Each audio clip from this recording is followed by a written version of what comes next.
शहर की एक बेटी ने फिर से कला के क्षेत्र में रायगढ़ का मान बढ़ाया है। मध्य प्रदेश के ग्वालियर में आयोजित उद्भव उत्सव में रायगढ़ की योगिता पटनायक ने क्लासिकल सोलो में बेहतरीन कला का प्रदर्शन करते हुए न सिर्फ दर्शकों का दिल जीत लिया बल्कि प्रथम पुरस्कार भी अपने नाम कर लिया।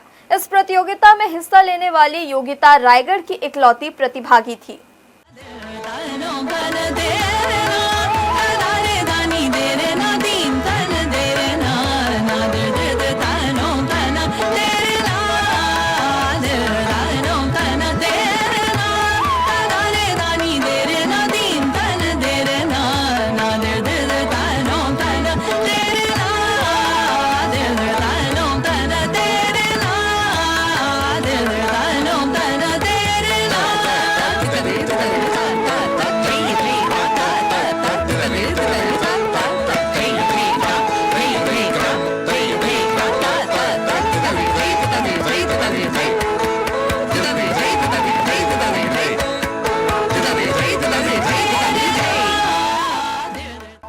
महज 3 साल की उम्र से कथक सीखने वाली योगिता पटनायक ने आज एक नया कीर्तिमान रच दिया है। वैसे तो योगिता प्राइवेट जॉब करती है, मगर नौकरी के साथ साथ अपनी पसंदीदा कथक नृत्य को भी वो आगे बढ़ा रही है। ग्वालियर में आयोजित उद्भव उत्सव में योगिता ने शानदार प्रदर्शन करते हुए क्लासिकल सोलो डांस में प्रथम पुरस्कार जीतकर इतिहास रच दिया है। 15 से 18 अक्टूबर तक ग्वालियर में यह उत्सव हुआ, जहां देश विदेश के नामी गिरामी कलाकार पहुंचे थे। उन सब के बीच योगिता ने अपनी अलग छाप छोड़ते हुए खिताब अपने नाम कर लिया। खिताब लेकर रायगढ़ लौटने के बाद योगिता के परिजनों ने रेलवे स्टेशन में उनका भावभीना स्वागत किया। फिर प्रथम पुरस्कार हासिल करने वाली योगिता से हर्ष न्यूज ने खास बातचीत भी की। मध्य प्रदेश के ग्वालियर में इस साल 19वां उद्भव उत्सव कार्यक्रम रखा गया था, जिसमें हमारे शहर की बेटी योगिता पटनायक भी थी। बड़ी बात यह है कि योगिता वहाँ से एक ट्रॉफी लेकर लौटी है और हम आज मौजूद हैं योगिता के पास। सबसे पहले जानना चाहेंगे उनसे क्या कुछ कहती हैं इसके बारे में। और योगिता, सबसे पहले तो आपको बहुत बहुत बधाई हो, और आपने जिस तरीके से ये ट्रॉफी जीता है ये वाकई पूरे रायगढ़ के लिए गर्व की बात है। क्या कुछ कहती हैं आप इसके बारे में, कैसा आपको लग रहा है? सबसे पहले तो मैं आप सभी का बहुत बहुत धन्यवाद करना चाहती हूँ। ये डांस का सफ़र मेरा सन 2003 से मैंने शुरू किया था।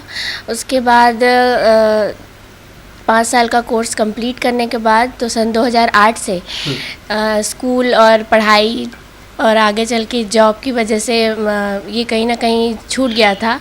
तो उसको मैंने ये मेरा पैशन था, लेकिन इसको मैं अपना करियर नहीं बना पाई। तो अब जब सारी चीज़ें हो गई है, अब मैं जॉब में हूँ, तो अब जब समय निकाल के मैंने इस चीज़ को वापस से शुरू किया है और इसको मैं आगे भी कंटिन्यू रखूँगी। जब भी कहीं भी बड़े मंच पर मुझे अब ये अपना प्रतिभा दिखाने का मौका अवसर मिलेगा, मैं ज़रूर करूँगी। बिल्कुल बिल्कुल।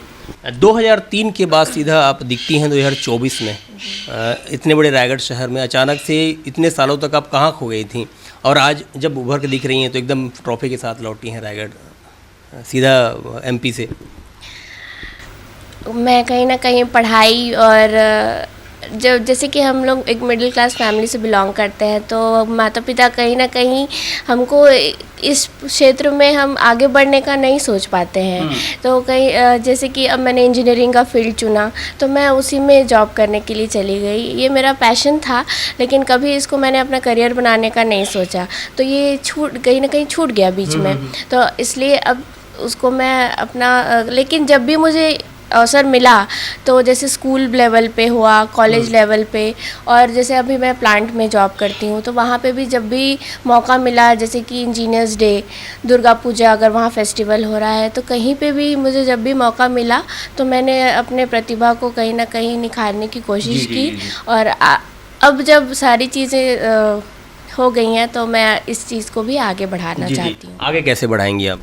अभी तो मेरा 6th ईयर का कोर्स चल रहा है कथक में। मैं वैष्णव संगीत महाविद्यालय से अपना कोर्स कंप्लीट कर रही हूँ, और इसके बाद अगर आगे हुआ तो मैं इसमें मास्टर्स भी करना चाहूँगी। अच्छा, आप ग्वालियर गई थी, वहाँ पे कैसे किस तरीके से आपने परफॉर्मेंस किया, कैसे कैसे लोग आए थे वहाँ पर? हमने सुना है कि विदेशों से भी लोग जो कलाकार थे वो आए थे, कैसा रहा उनके बीच आपका परफॉर्मेंस? जी ये एक इंटरनेशनल डांस फेस्टिवल था और एक कंपटीशन भी था जिसमें करीबन 5 देशों से लोग आए थे और इसमें इंडिया भी शामिल था। तो इसमें कजाकिस्तान,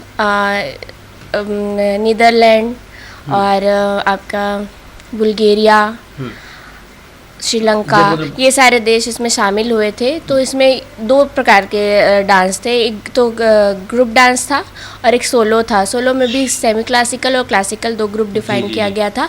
तो मैं इसमें सोलो में गई थी, सोलो क्लासिकल में।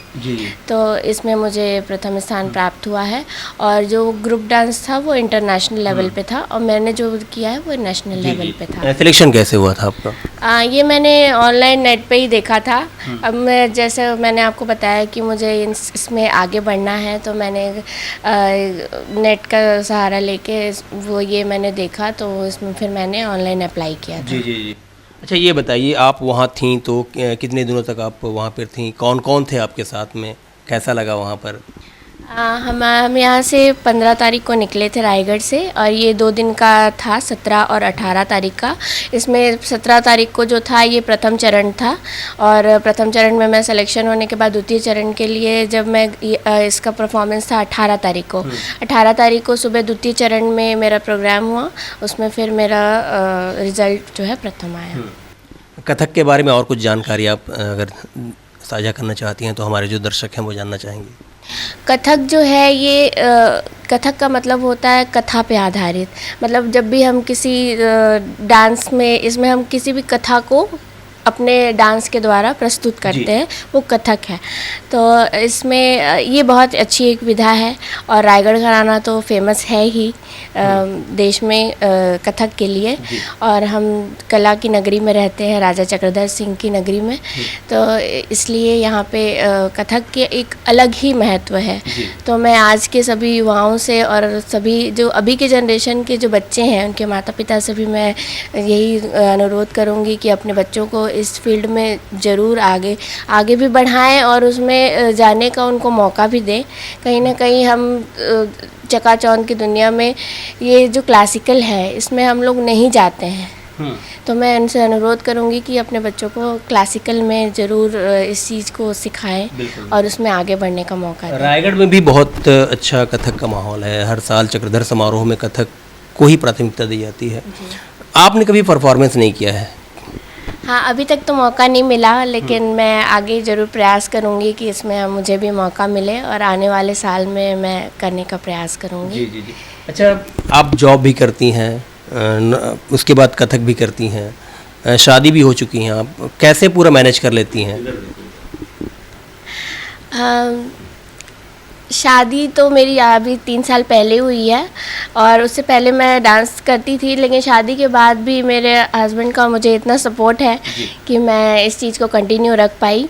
तो कहीं ना कहीं उनका सपोर्ट की वजह से भी मैं अभी अपना डांस जो है वापस से शुरू कर पाई। हर शनिवार को जब भी मेरी क्लास रहती है तो वो मुझे साथ में लेके आते हैं। मेरे साथ मेरे यहाँ जो मेरा मायके है, मैं रायगढ़ से ही बिलोंग करती हूँ, तो यहाँ मेरे साथ स्टे करते हैं एक दिन, उसके बाद हम फिर वापस जाते हैं। वो अपना काम वाम सब छोड़ के भी मेरे लिए समय निकालते हैं, तो कहीं ना कहीं उनका बहुत ज़्यादा सपोर्ट है, तब मैं ये चीज़ कर पा रही हूँ। आगे क्या इरादा है आपका, आगे क्या करना चाहती हैं? कथक को किस तरीके से आप आगे ले जाना चाहती हैं?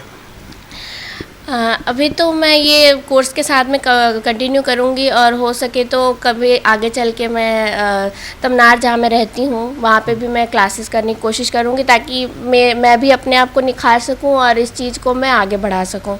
दूसरे बच्चों को भी मैं शिक्षा देना चाहूँगी।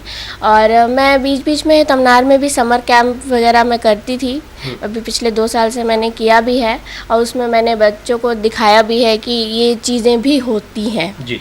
जैसे गांव है तो बच्चे उतना नहीं जानते हैं, तो मैंने कोशिश भी उस चीज़ के लिए किया है कि बच्चों को मैं दिखा सकूं। बिल्कुल, चलिए बहुत बहुत धन्यवाद और फिर से एक बार आपको बहुत बहुत बधाई हो, आपने इतना बड़ा ट्रॉफी लाया है, रायगढ़ का नाम आपने ऊंचा किया है।